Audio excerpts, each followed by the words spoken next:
Alright, hello Guild Wars gamers, Muckluck here, and there is a little bit of Guild Wars 3 news today, in the form of an article that talks about the story of Guild Wars 3. So this is about like lore and world building, just so you know what this video is about, so if this isn't the kind of thing you're interested in, you've been warned. Alright, so, the article title is The Vaelwardens of the Orion Golden Age. The oldest guild in Or is on the brink of ruin. Will you raise their banner? July 22nd, 2026. Greetings, Tyrians. I'm Aaron Lind, narrative lead on Guild Wars 3, with a curious question for you. What do you suppose Tyria might look like without the rampaging Elder Dragons?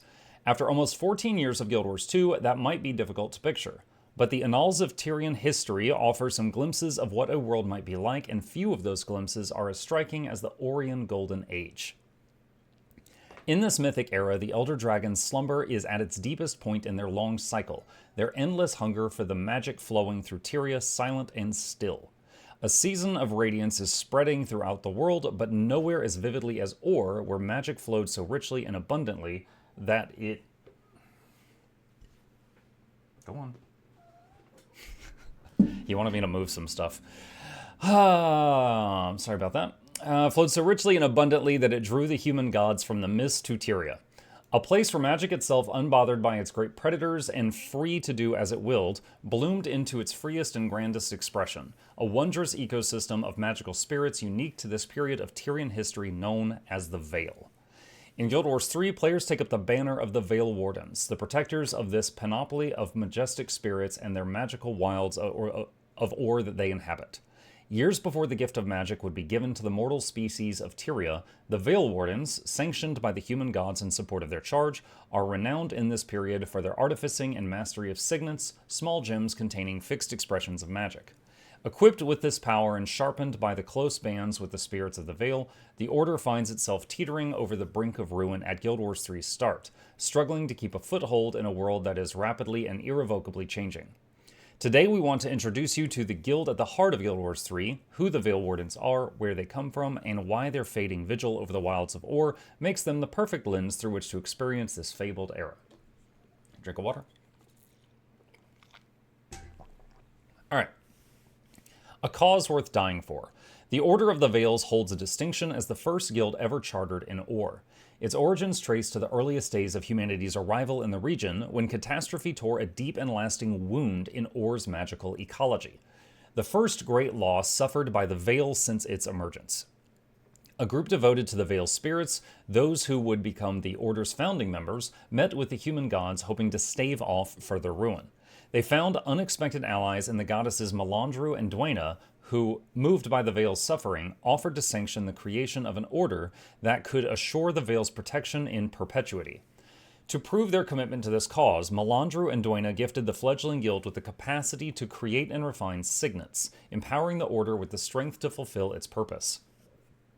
And so it was that the use of magic, previously held exclusively by the gods and Tyria's elder species, passed for the first time into mortal hands. The Vaelwardens were the first to be blessed in this way, but they would not be the last, and as settled and development of Or proceeded, more and more came to Or seeking to make their fortunes and to wield this strange and incredible power for their own benefit. Magic spreads in a rapidly changing Or. The Vaelwardens made their home in the eastern Tugra Basin region of Or and began the long watch over the Vael, a vigil that would stretch more than 150 years by the time Guild Wars 3 began. Those years drew settlers and fortune seekers from all corners of Tyria, lured by the immense opportunity gathering in Or. So saturated with magic was the land that it crystallized in the soil, condensed in flora, and created all manner of exploitable and valuable resources to be extracted. As more guilds were given access to the manufacture, signets proliferated as the decades passed, and magic became a coveted commodity. Signets were bought and sold, pilfered and stolen, and trafficked through the black markets reaching across all of Tyria. Meanwhile, against this backdrop of sweeping change, the Vaelwardens' mission began to falter. The Vael took wound after grievous wound, among them the deaths of several of its elders and ancients, the greatest and most wondrous of its creatures. Insular by nature and slow to open themselves to the wider world, the Order entered a long decline, their numbers thinning year by year. For their part, the human gods seemed content to leave the affairs of Greater Or to the guilds as they dealt with loftier matters in their high city of Arra. Recent events, such as the deposing of the erstwhile god of death, Doom, highlight this to a significant degree. The gods' high council sessions, where they meet with the envoys of the empowered guilds of Or, have become rarer with every passing year. And though Melandru and Dwayna emphatically and enthusiastically agreed to the formation of the Vaelwardens, the Order's esteem among the Pantheon and recognition of the Vael's importance was far from universal. By the start of Guild Wars 3, the Vaelwardens have been pushed to the margins, seen by ordinary Orions and many of the guilds as aloof zealots clinging to a cause that died decades ago, obstructing the progress that some claim will uplift humanity and every sentient species of Or into a grand, glorious, and advanced future. Foremost among these rivals are the Mavenrites, a guild of industrialists who hold that the magical wilds exist to be exploited, a birthright as they see it of all Tyrians. Raising the banner. So then, what does it mean to take up the banner of the Vaelwardens? As a Vaelwarden, you are not a chosen one. I'm going to highlight that because I'm going to talk about that in a minute. Anointed my destiny to save the world. You are the last of an order that the world has written off, defending and preserving spirits that few will still believe are worth saving. You and those like you are all that stand between the fading majesty of the Vael and the forces eager to strip it for parts, exploring a world that is only just beginning to understand the revolutionary power it represents. You wield an arsenal of magical signets and deepen your relationship with spirits like your Seeker. More on them later. I'm wondering immediately if Seeker was that four-legged mount thing that they were riding in the trailer. To see your charge fulfilled. You'll adventure the legendary lands of Or at the absolute height of its splendor, challenge the encroaching forces that seek to dominate it, and determine the course of your guild's future in an uncertain and unsteady time. And you'll fight in service of the Vael and its wondrous spirits who have no one else to stand in their defense. The Order of the Vael's banner, a bit tattered and dirty but still intact, awaits someone with the conviction to lift it. We think that someone is you. We cannot wait for you to see this vision of Tyria, these staggeringly beautiful lands of Or, and the tumultuous, precarious period of history through the eyes of the Vaelwardens. So that is the blog post so far. And I thought it would be fun to, because I was reminded of this, you are not a chosen one. I made a kind of a wish list, a muck-luck wish list here of the things that I would love to see in a Guild Wars 3. So one of the things on that list was I do not want to be the chosen one. That was actually on my wish list. And I just, from a narrative perspective, like, yeah, there often is one, and in many games you are, but I mean, maybe it's like a sign of my age or something, but I've played so many games, like, across games and movies and TV shows and comics, I have seen, read, or played through thousands of stories where I'm the chosen one. And I'm kind of sick of it. Like, I really appreciate games like Kingdom Come Deliverance, where you're just a guy. And yeah, you do some major plot point things, but you're just a guy and you are really weak and you are trying to, find your way in a world that is really dangerous. Like, I really dig that. I love games where you can be like someone contributing to the hero's party rather than being the hero of the hero's party. Now, not everyone's going to feel that way. It's just, for me, it's like a breath of fresh air with so many, games and worlds I've visited in my time. Talking about my wish list for Guild Wars 3, I thought it'd be fun to just share it in this video because I've got a little bit to talk about here. No Guardians. If anyone's new to Guild Wars 2, you won't understand this. For most of Guild Wars 2, Guardians are ArenaNet's favorite child. They have been overpowered in various degrees for a majority of Guild Wars 2's lifespan. There's, when Firebrand came out, Firebrand getting, 3 new weapons with the tomes.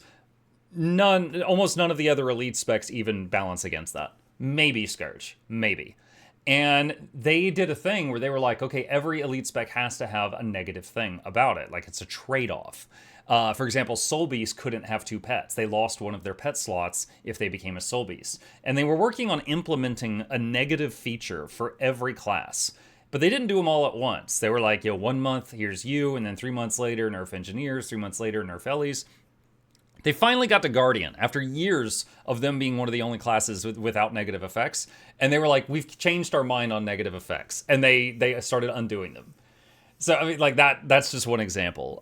For a good chunk of Guild Wars 2's history, they were the only class that could pump out stability and Aegis to their party. If you were a healer of any other class, you would often get kicked out if you weren't a guardian or you didn't make the group yourself. Like right now, Willbender has never not been overpowered. Since Willbender came out in End of Dragons, it has received some very light, tap on the nose nerfs, and that's it. And it's never been not OP in the right hands. So it's just there's so many examples of it, and it's just like, oh my god, I'm glad that they will probably not be there. Now there'll probably be something else that will be like the Paladin, right?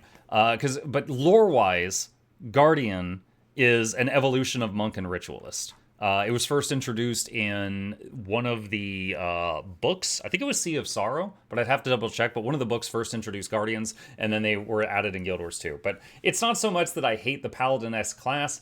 I just hate their history with the game. They've just been consistently a problem, and ArenaNet's never made them not be a problem. It's like, if at any given point, like, here's Guardians and here's the rest of the classes, over time, they've slowly done this, but they've never done this.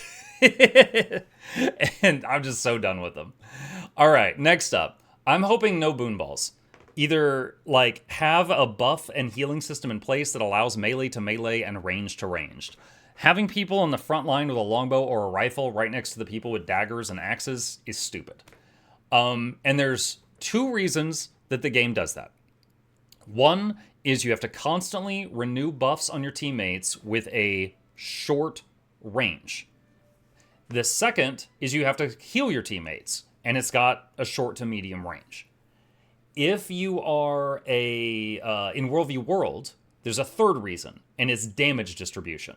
So if you've got a group of 30 enemies in a pile, and you cast Barrage on them, which hits 5 of them, it's very easy to distribute that damage so that they can't be killed. You hit 5 of them, and then you do another attack and it hits a different 5 of them. And then you do another attack and it hits a different 5 of them. And it's tough to finish off the damage doesn't all go to the original 5, it keeps getting distributed. So the buff system and the heal system are the reasons that there are boon balls in all game modes. And in World v World, there's also damage distribution. So I would love some kind of system where that is not going to be a thing. Let's see. I would love it to have PvP and or World v World. Guild Wars 1 had it. Guild Wars 2 has it. I really like those game modes. They're not always balanced, but they make a little bit of an effort. As someone who's played 10,000 hours of Guild Wars 2, I've done every PvE thing pretty much in the game. So PvP in World v World I find to be refreshing because if I go fight Doom, it's a script. I know what he's going to do. I'm going to kill it unless some other person in my group makes a terrible mistake. They miss a green or something. I know what he's going to do. It's memorized at this point. But in World v World, I never know what these idiots are going to do. Like, I'll run into people that'll do the most unexpected things, and it's exciting and it's refreshing because, like, I don't know what's going to happen. I hope there's support roles. When Guild Wars 2 first came out, there was no support roles, not really. Some people attempted to make it work. It didn't really work. It wasn't until the Heart of Thorns expansion came out that they added druids and stuff like that they started saying, you know what, we do need healers in the game. So if they go back to their philosophy they had at the launch of Guild Wars 2, it's possible that they're just going to make all the classes be adventurers that have a self-heal, and that's it. So I'm hoping there's some kind of support role just because I personally, I like doing support roles quite often. I hope there's lots of choices. So specializations, traits, talents, the Path of Exile talent tree that makes people throw up when they see it for the first time, whatever. Just lots of choices. An example of the opposite of this is there was a period of time when I played World of Warcraft, and I forget which expansion it was, and they changed the talent trees. They got rid of all of them, and it was just every 15 levels you chose 1 out of 3 talents, and that was your build. So 15, 30, 45, 60, and that's it. You made those choices. So 1 of 3, 1 of 3, 1 of 3, 1 of 3, and that's your build. That's it. And it was really boring. Like doing build craft and theory crafting and stuff like that is quite fun.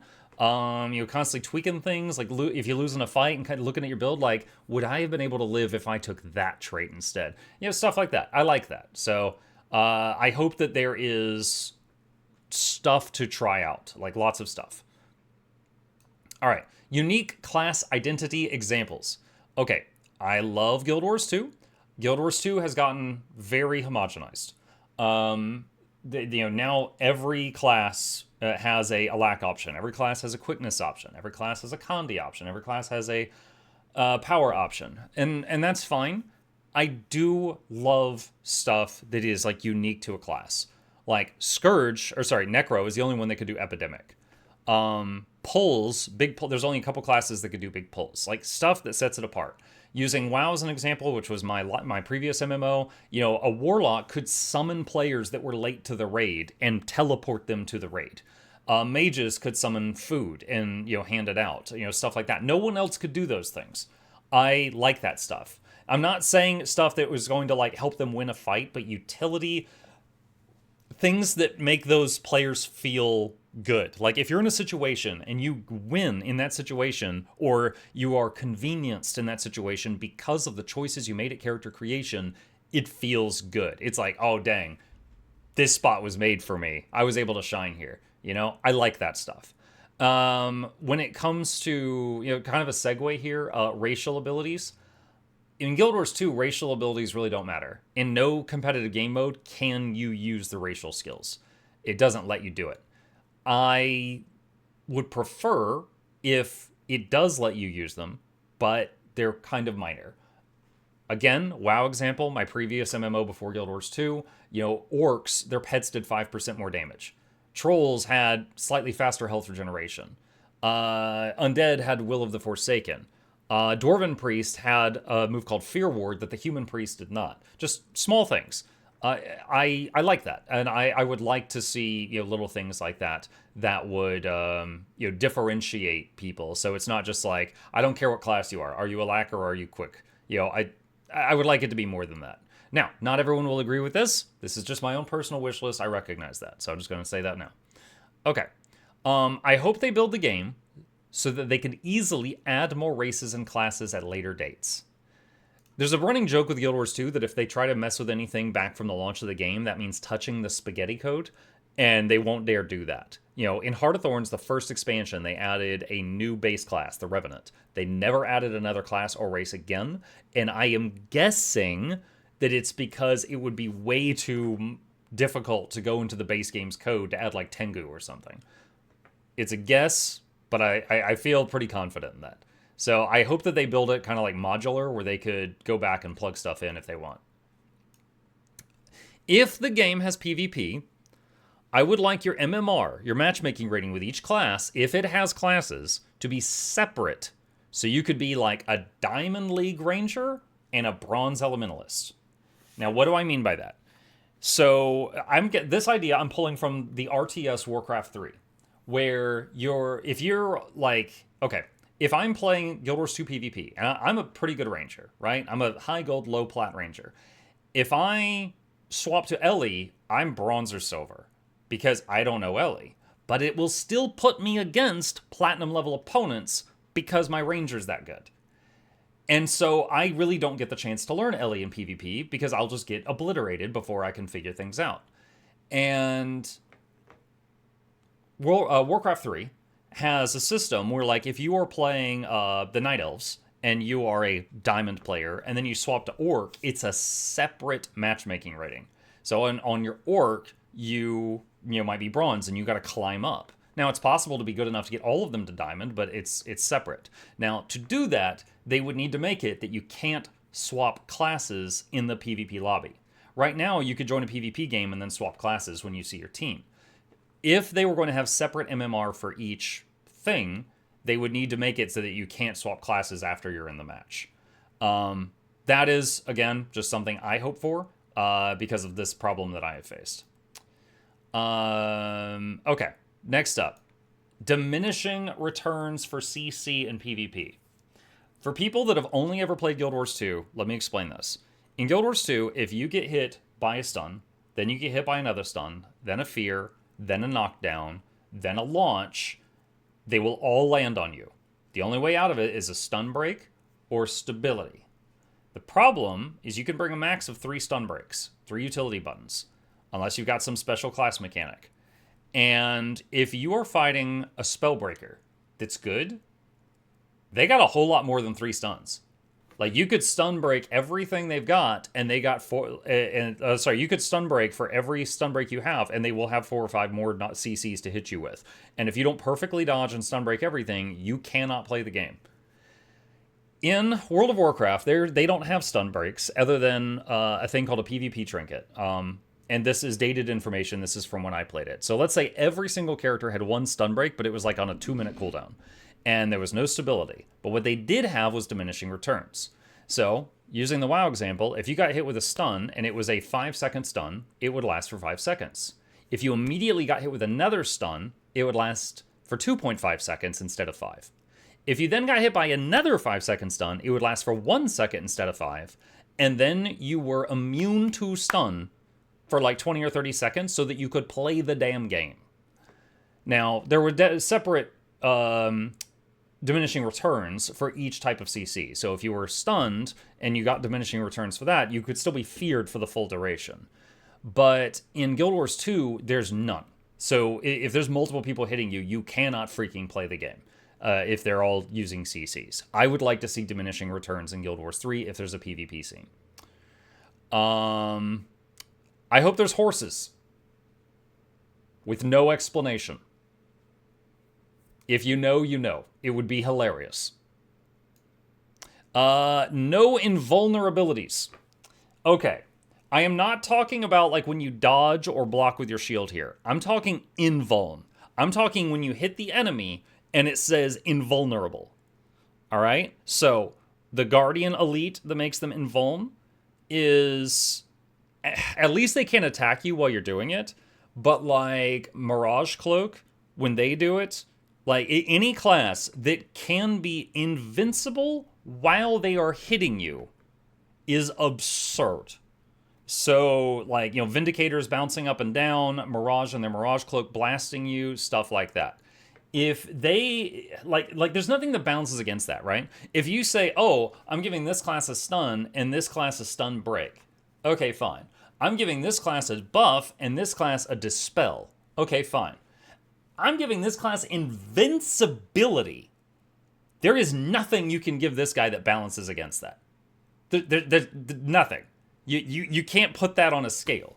So I don't want to see any invulns personally in that game. Crafting. Crafting is good in Guild Wars 2. The best crafting system I ever saw, in my opinion, would be from EverQuest 2. But if we're not pulling from MMOs, I would also say that Kingdom Come Deliverances was really good. Like, if you're doing alchemy, you were at a table and you would, like, turn on the burner and you would, like, grab some stuff and pour it in the cauldron and you would, like, actually click on things. And if you did it really well, like, let's say you're making a healing potion. If you did it, perfectly, you would make a, cauldron of healing potion and you could fill, 4 bottles. So you would get many extra, either high quality or high quantity. This is not something that I'm a stickler about. Guild Wars 2 is fine. It is true that in Guild Wars 2 you could be create 500 things and then you can go make a sandwich. But I do have very fond memories of other games that have more in-depth crafting system, and I would not mind seeing it. At the very least, I recently did the Craftlock series where I tried to go through the game and I was crafting gear for my level as I played through the game and I only used crafted stuff. I feel like Guild Wars 2 was not actually made for that. It didn't feel like it was meant to do that. I had to slow down my leveling to farm stuff to catch up. It's it feels like crafting was meant to be an end game thing, and then the 1 through 80, the 1 through 79 crafting recipes were added later as a second thought. It doesn't feel like it was meant to actually work with leveling. So that's my thoughts on crafting. I do not wish to be the chosen one. I already said that. MMR decay. This goes hand in hand with what I said about PvP earlier.